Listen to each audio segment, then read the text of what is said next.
Hello बच्चों, आज करेंगे 7वीं कक्षा का रेखा गणित भाग से चौथा प्रश्न रेखा गणित का।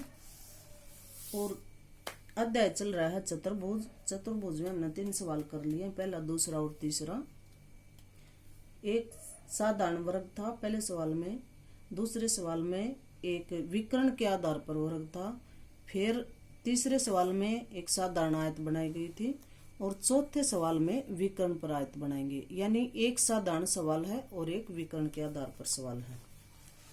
तो प्रश्न नंबर 5 करेंगे आज।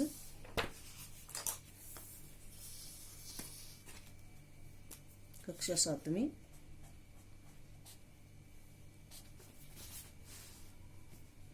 प्रश्न लिखो यहाँ 4। एक आयत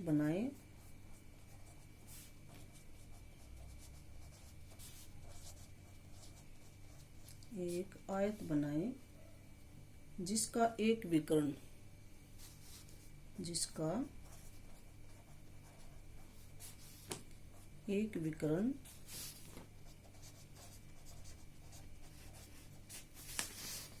x और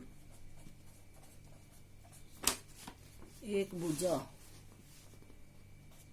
एक विकर्ण और एक भुजा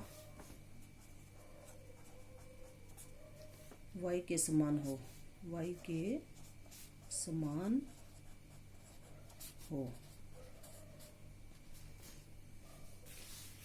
इन्होंने प्रश्न में कहा कि एक आयत बनानी है, इसमें एक विकर्ण दिया गया, विकर्ण का नाम इन्होंने x दिया है और एक भुजा भी दी है, उसका नाम y दिया है। तो आयत में एक भुजा मिल गई हमने, तो उसके सामने की भुजा उतनी होगी। विकर्ण क्या और विकर्ण दे दिया, विकर्ण के आधार पर एक लंबाई निकल आएगी और एक चौड़ाई वाली भुजा इन्हें अपने आप दे रखी है।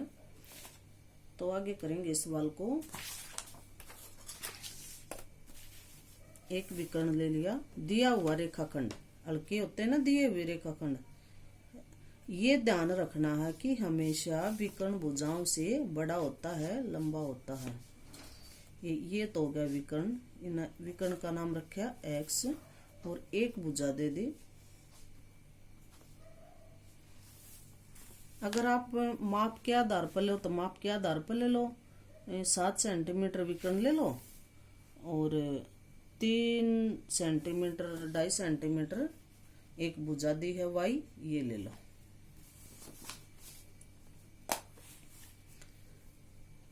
तो कई बार एक नंबर का क्वेश्चन आता है विकर्ण भुजाओं से होता है, 4 ऑप्शन देंगे, बड़ा, छोटा, बराबर या इनमें से कोई नहीं। तो आपने सही उत्तर देना है बड़ा। विकर्ण हमेशा भुजाओं से बड़ा होता है। और विकर्ण जहाँ आ जाता है ना रकम में, प्रश्न में, तो हम सबसे पहले विकर्ण ही लेंगे जो सबसे लंबा होता है।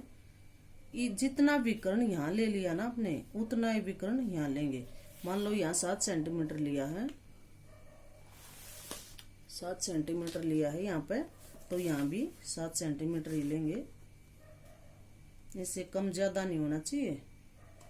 ये ले लिया 7 सेंटीमीटर।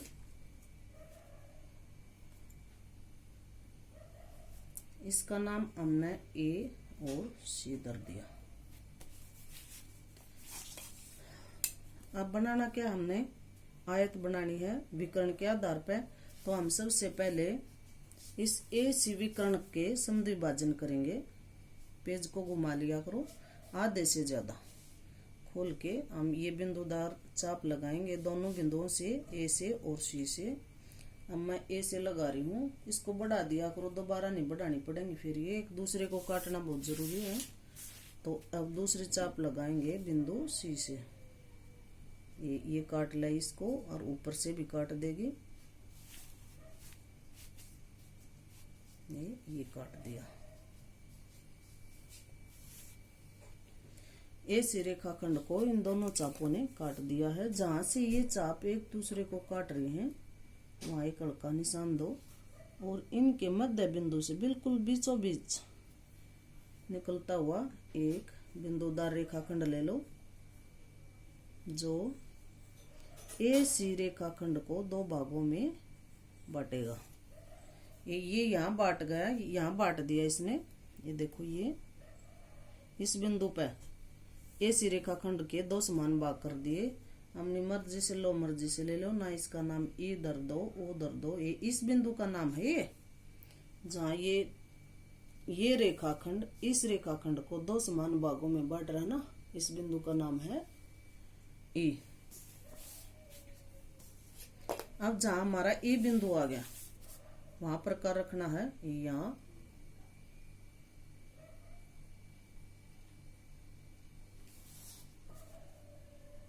और ए कितना खोल लो प्रकार को, ए कितना। ये वृत्त खींच दो, बल्कि बिंदुदार वृत्त खींचेंगे हम। ये बिंदुदार क्रियात्मक रेखाएं होती है ना, जिनकी मदद से हम सवाल को पूरा करते हैं, वे सब रेखाएं बिंदुदार होती हैं। पेज को घुमाते रहो, ये चारों तरफ पूरा करो इस वृत्त को। ये इसको भी क्रॉस कर गया, अरे ये मिल गया, ये खींच गया पूरा वृत्त। अब हमें ये देखना है कि जो एक्स विकर्ण दिया था ना, हमने इसका बस इतना ही प्रयोग करना था कि विकर्ण को हम दो भागों में बांटेंगे तो हमारा वृत्त का माप निकलेगा।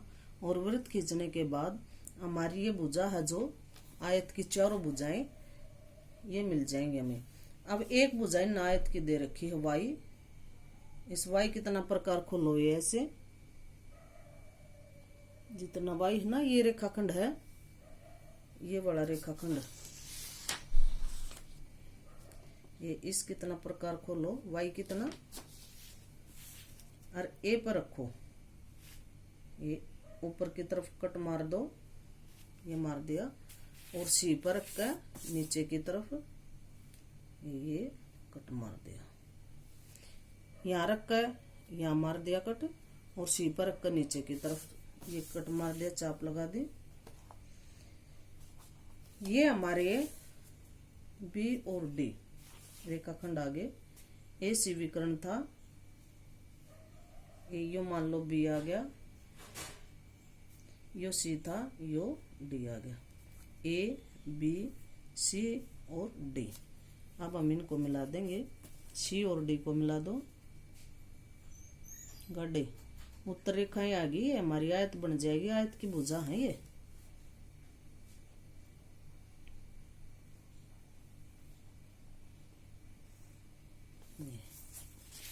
अब इनको मिला दो, बी को और सी को, बी को और सी को। उत्तर रेखाएं लेनी है गाड़ी।